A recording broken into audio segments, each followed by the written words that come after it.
Hey folks, Moose here. So it is Sunday, March 6th, 2022. Of course this video probably won't be live for probably another month or so. But I just wanted to let you folks know what I'm doing today and what I'm filming today. So this right here has been the bane of my winter existence in this house since I bought it.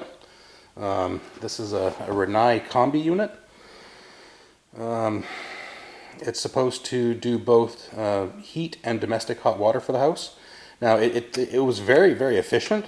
I mean, my propane use was minuscule. The problem is, the damn thing kept breaking down. I mean, literally in the 6 years that I've been using this, if I put at least $1,000 in parts and service a year, at least. So I just had it replaced. I got a Bosch Green Star. That's easier to get parts for, and I mean, Rinnai typically has a good reputation for, you know, hot water heaters and for water heaters and for domestic heat. But their combi units, especially when they first came out, like this first model, they sucked. So I'm going to be taking it apart, see if I can salvage, you know, $50 or so out of it and metals. I tried selling it. I mean, you know, just for parts, and even that, you know, the best offer I got was $100. So I just said, screw it, I'll just make a video on it. But that little plastic box right there has a circuit board in it. That's the last piece that I replaced. That was $1,000 just for that freaking little circuit board. So I'll show you that when I break it down. And with the other parts of it, other things that they couldn't reuse in the new system. So, you know, lots of nice chunks of brass here, and some copper, a little bit of wire, some more copper. I've got some other copper pipes and stuff that aren't, you know, in this.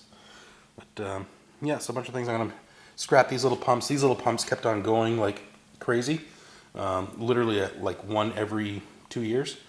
It's a circulating pump, and what was happening was the guy who installed this unit didn't flush the lines from the old oil burner.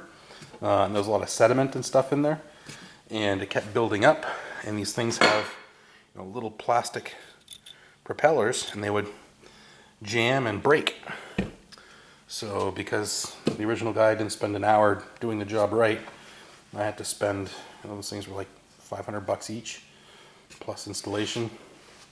So yeah, good times, good times. And that tech, I can't even reach him anymore. His phone number is disconnected and all that good stuff. So, but now I've got a decent system that's working, and I'll be making some videos taking this stuff apart. I'm probably going to break it up into a couple of pieces. I'm going to do this stuff first, because this will probably be the easiest. And then the part 2 will be this beast, which is going to be a lot of plastic. I mean, it sucks because, I mean, that bladder is brand new. I mean, maybe I can try and sell it on eBay if I take it apart carefully. Who knows? That was at least $200 or $300 for that, and I won't be able to get a new price for it. But hey, whatever. Some crappy wire. Looks like a lot of aluminum in there. I'm hoping for some hidden chunks of brass. There's all kinds of like little motors, little things that are made to rotate, and that to me could potentially mean copper, which I'm always grateful for.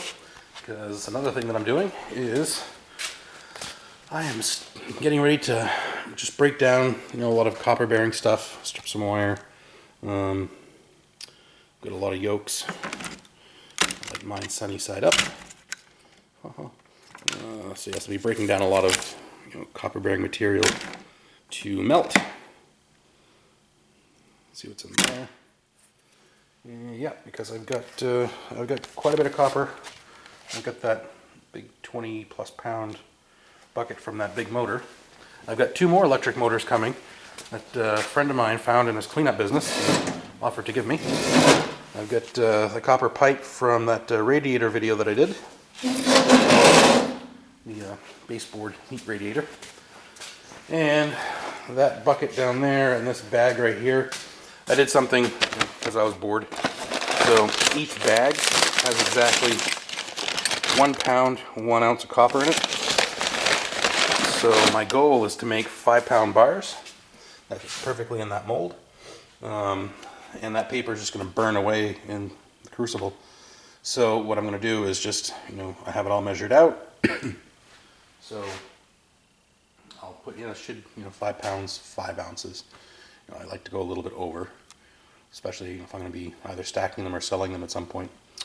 Yeah, so that's all filled with copper. I've got a trash bin outside that's filled with copper. And this, so when you're terminally single and you have a lot of free time on your hands, you get bored and you make little projects. So this is my temporary little ingot box. So those are all 5 pound bars of copper except that little one on top. I tried polishing a couple up. Ooh, you can see me in the camera in there. Nice. And I got some brass, some lead, and aluminum. But yeah, so when this box is full, I'm going to be taking all that stuff out of it eventually, and it's just going to be copper. But I calculated the dimensions out and the size of the bars and how many are going to fit.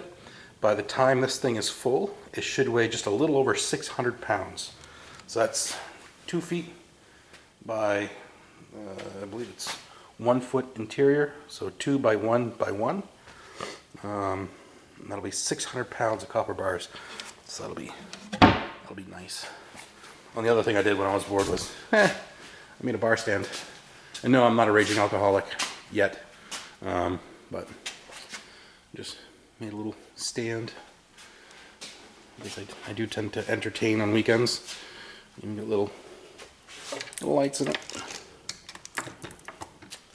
Oh, ain't that pretty? Anyway. So, that is what's going on right now on Sunday, March 6th, I think. Yeah, the 6th. I just got back from running some errands, so now I'm going to sit back, relax, and tear apart some things and make some videos. So thanks for watching.